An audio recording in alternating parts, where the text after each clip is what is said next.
I've spent 25 years in business creating Wisconsin jobs for plumbers, electricians, and roofers, and I think Washington needs more business people like Ron Johnson. I'm running because we need to balance the federal budget by cutting spending and ending Obamacare. Following up on that, Ron Johnson, he's come in and he's been at the forefront of some tweaking of the Republican leadership in the Senate. I mean, has he kind of changed the dynamic for a freshman senator from when you were in Congress a decade and a half ago? Actually, I looked to him and I'm very appreciative of what he's doing. You may recall that when I went to Washington for the first time 15 years ago, I actually fought with our leadership to a point where I got kicked off a committee because I wouldn't vote for some bills for spending. So I think a freshman member of the House, as I was, or a freshman member of the United States Senate like Ron Johnson is, they ought to be pushing back. I mean, Ron Johnson's a business person, and I can tell you from my experience when you get out there as a business person, when you look at what's going on in Washington, D.C., it's offensive. And I'm sure that's why you're seeing Ron Johnson acting the way he is. Some Republicans have said some of your criticisms of Scott Walker during that campaign might have went a little too far, might have been a little unfair. What would you say to those people to get them back on your side as Sure. you campaign for the Republican nomination this year? I think that's good to address that issue.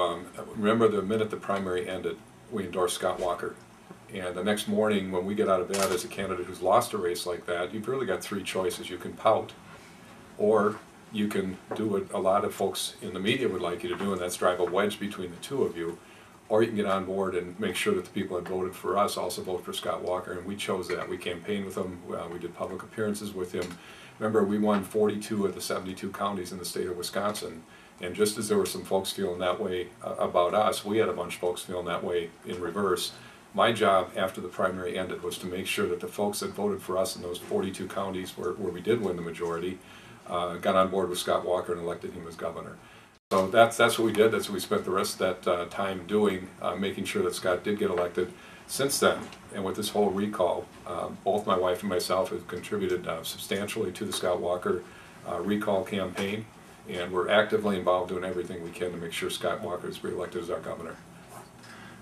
Now, I mean, it seems like just like yesterday, that whole race, and did you have any inkling that what Scott Walker was proposing, the reforms he was going to enact, would become such an explosive issue? Did you have any reckoning that this was coming? Well, I understood what he was proposing, and I think he's done exactly what he campaigned on. So to that, I mean, he deserves a lot of credit for that. Right. Did I think it would be as explosive as it was? Absolutely not. I don't think many people did. But again, I go back to, I think he did exactly what he said he was going to do when he was campaigning. Some have called the recall election in Wisconsin the second most important race in the nation this year. How do you react to that comment? I think they're off by one. I think it is probably the single most important race in the entire country this year, as it's going to set the tone for where we go in this nation, to back to personal responsibility, a much more conservative approach with smaller government, or are we going to go the other way? I mean, it's a clear choice here in Wisconsin. Let me throw a hypothetical to you.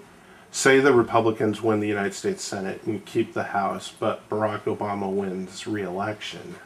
What is Congress and the Senate's role then over the next 2 years before the midterm elections? I mean, obviously a lot of the bills Republican House and Senate would pass are going to get vetoed. So what's your role as legislative bodies in that scenario? Well, let me respond by reminding everyone that I've got 25 years in business. That's mostly what I am, but then I'm going to refer back to some time in Congress.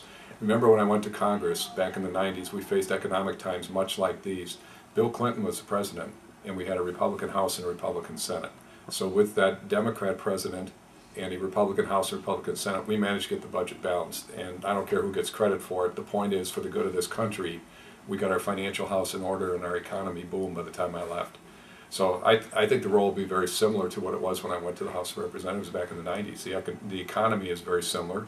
The problems facing our nation, the debt and the deficit and lack of jobs, I mean, those are the similar situations to what we went into in the 90s. I think it'll be very similar.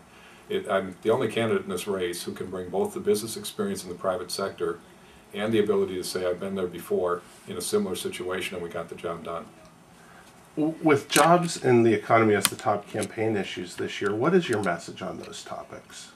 Clearly, we need to balance the federal budget in a 5-year period of time. I took 6 months and put together a detailed plan that would lead us to a balanced budget by cutting spending and eliminating Obamacare.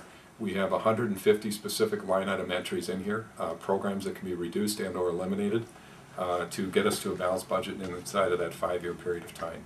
And just for the record, if this were me and my business, we'd do it much sooner. This is a document that I honestly believe we can get done in Washington, D.C. You mentioned the Affordable Care Act, and it's in flux right now with it sitting in the Supreme Court. If the Supreme Court strikes it down or if they uphold the law, in those two scenarios, how does the campaign, both nationally and at the state level, change under those scenarios? Even if it's struck down, which I hope it is, there's going to be a big push to put it back in place, and we're going to need to stop that from happening. Even if it's struck down, we're still going to have the job to disassemble the bureaucracy that's been put together to put this thing into place. That bureaucracy is going to still exist, and we're going to need to take that apart. And even if it's struck down, we're going to need to defund the program. And I think the other thing that's really important as you think about repealing Obamacare, it took $500 billion out of Medicare. And for all of our seniors who are very concerned about the well-being of Medicare, the Obamacare bill literally took $500 billion out of Medicare. And when we strike down Obamacare, that's going to help restore Medicare and preserve Medicare for our seniors.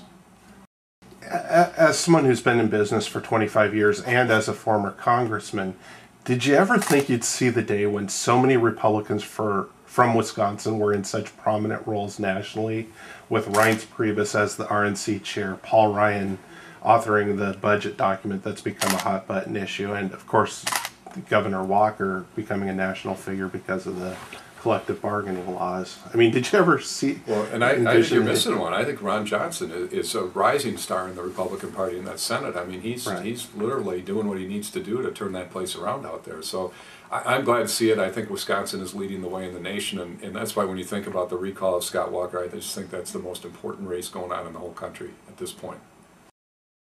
What differentiates you between, you know, obviously Tammy Baldwin, but also the other Republicans that are running in the primary? Well, let me start with Tammy Baldwin. The difference couldn't be any wider gap between us. They did a study for the last 30 years in the in Congress as to our voting records. They found the most liberal member for the last 3 decades was Tammy Baldwin. They found the most conservative member for the last 30 years was myself. And I'd add I just beat out Jim Sensenbrenner by that much and Paul Ryan, but the bottom line is it will be the most conservative for the last 3 decades against the most liberal in the Tammy Baldwin. On the Republican primary side, I think you have to look at background and records and where we've been, and then let the folks decide who they think can best get the job done of balancing the budget and ending Obamacare. I will be the only candidate in the race, maybe in the whole country in a Senate race, that can bring 25 years business experience, and in my case here in Wisconsin, creating Wisconsin jobs for roofers and plumbers and all the folks that are involved in building houses, and add to that 4 years in the United States House of Representatives when we went in facing a similar economic situation what we're facing today, and was actually part of solving that problem. I mean, that track record is unique probably in the whole country. Question, I just started reading down the list because there's so many. You know, when people say how do you balance the budget, they want you to say here's what we're going to do, here's what we're going to do, and here's how we're going to do it. And there's so many programs that wasteful government spending is so interlaced all through the budget that there are hundreds of items that have to go. It's that simple. I can start with some really ridiculous ones, but there's lots of them. Have you tallied up how much would be saved from those 150 programs? Yeah, we have. I don't have that number off the top of my head, but I will tell you that we also, I mean, just for the record, I also have in here cited sources that is 2.5 times what's necessary to accomplish the goals of our budget plan. So this is I mean, we took 6 months putting this together. The numbers are actually in this plan as to how much we would allow to be spent and how much we would expect in tax revenue. The numbers are actually in here. And we have laid out in these different sources 2.5 times what's necessary for reductions in spending. So you only have to use 42% of what we've laid out as potential. And the sources for those cuts are like Tom Colburn's Back in the Black, Citizens Against Government Waste, Heritage Foundation, CBO. I mean, they're legitimate, credible sources in Washington, D.C. that have laid out how we get this done. We've picked out 150 out of there, but there's a lot more. And like I say, if you take all of them that we've got in here, you only need to use 42%. My approach on this, how do you get there from here? My approach on it has always been, let's lay out way more than what we need. Then let's debate from those items which ones are most important and which ones are least important. Let's get rid of the least important and keep the most important. So that's a legitimate debate. And when you talk about compromise, that's my idea of compromise. You lay out a whole bunch of things that could be done without in this country, which is what those plans have done, and then you debate which ones are most important, which ones are least important, and you get rid of the least important ones. Isn't that what you do in your family? I mean, isn't that what we all do? In your opinion, what constitutes some of those least important items? Like, what would be first on your chopping block? Well, again, I'll just go back to my list. I put on my glasses and just start reading through some of these. But the answer to your question is formed, in my mind, is formed in the Constitution. Mm-hmm. In the 10th Amendment of our Constitution, it says that anything not specifically enumerated as a power of the federal government belongs to the states and, more importantly, to the people. Mm-hmm. So when you ask me what do I think should go, I mean, I go to that 10th Amendment and say, what shouldn't the government be doing that it is doing? And let's stop doing that because it's unconstitutional. And I can just go through a list of some of these. By the way, the first one on my list has already been done. So when we wrote this list back in November, we're working on it. Eliminate ethanol subsidies. That's actually been stopped, although there are now 4 or 5 bills to bring it back, of course. Eliminate next generation high-speed rail. And TARP, enact Paul Ryan's ag reform. 3-year freeze on pays and bonuses for federal employees. Reduce the federal non-defense workforce by 15%. Reduce the number of limousines owned by the federal government to 2008 levels. Eliminate Hollywood liaison offices. I don't know if you know this, we have a liaison office in our federal government paid for by your tax money to help Hollywood. And I mean, I can keep going. The list is very, very long. Some of them are very substantive for large sums of money, and some of them they're just plain ridiculous items. One of those plain ridiculous items that I did have a question about, Sure. I was reading through this list actually, Mm-hmm. and I saw that you proposed changing the $1 bill to $1 coins. Only because it saves a bunch of money.